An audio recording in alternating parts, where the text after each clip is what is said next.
Hey everybody, just showing you an update on a new project I've started a while back, around December.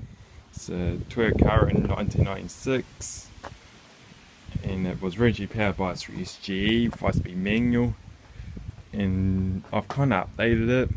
The project started off with a 2-day plan. I was at work sitting there thinking about it. Originally the car wasn't be done for a while until a few other projects come up, but then the engine blew up, and that when I did the plan, sit there for 2 days work thinking about it, and then I thought, well, I would do it, nothing's stopping me. So it's been updated to a 3 GTE with the factory G box in it.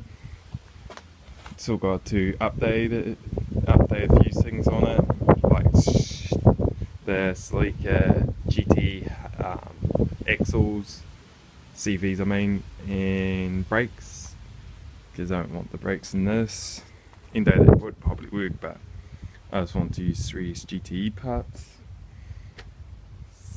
Sorry about the car, it's a bit of a grub. When I did the engine confusions, and it's like it's got real messy. And I had the bonnet leaning up against the house, and we had a windstorm and it fell over and smacked the trailer.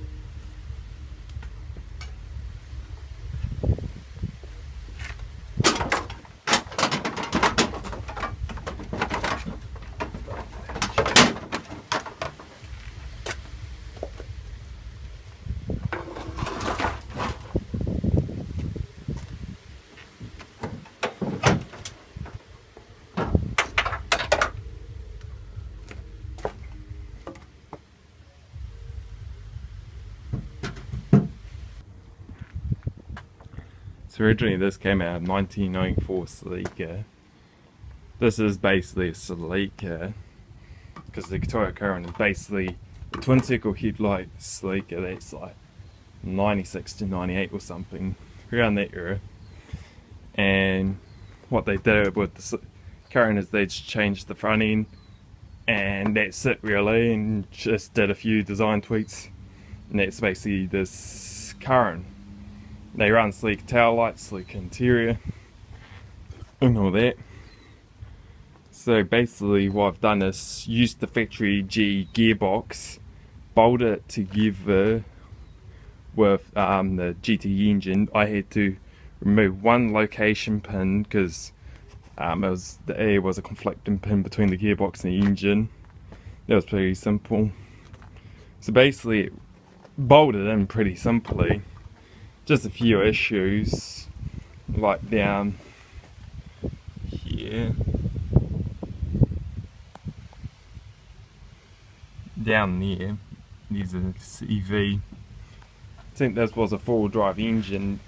There was a bracket for the prop shaft to bolt to the block, and on the GT engine they don't have the bracket, the bolt holes, so I gotta make a custom bracket, but I'm planning on seeing if the exhaust people, when they do the exhaust, can make up something.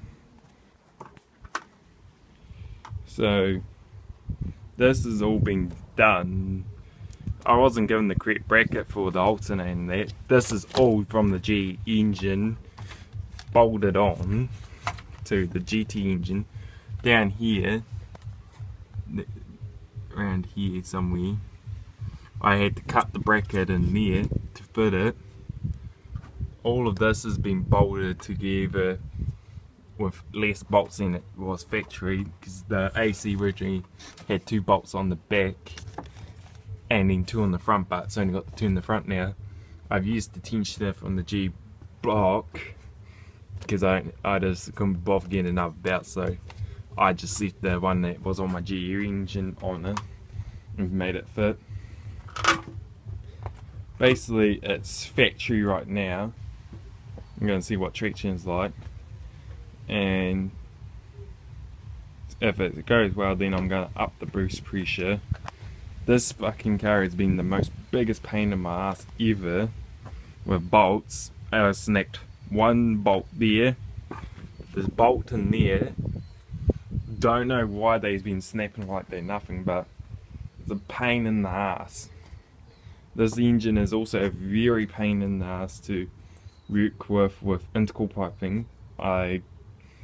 Right down here where the turbo exhaust goes off, I got to run the down pipe, the intake slash coal side of the turbo setup from here down to here, and then down here it sits right beside each other because that's the only space they have because of all of these stupid lines that run all the way down here, and that's power steering line behind there.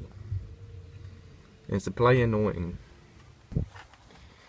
The intercooler, these brackets are made up of T guards. That's the ribbing that goes down, that bolts the chassis like this.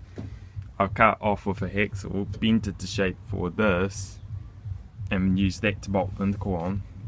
The intercooler fits pretty well, considering it's a 600 by 300. I haven't had any fitment issues. But I'm just waiting on the loan to get the loan back from my mate who's soldering, because I don't have the room where I'm at right now to do any like that work, so I thought I'll get my mate to do it and he'll probably do a bit more tidy job. The fucking fuel lines on the GT engine, it runs a shorter fuel line than the G engine, because originally that bolts onto the chassis, and it's a pain in the ass that it doesn't work like that on the GT engine. But I'm just waiting on the intercool piping to get the intercool set up.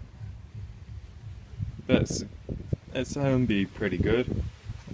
I was thinking about making it four-wheel drive, but that's maybe a plan for later dates. I don't know what to do with that idea.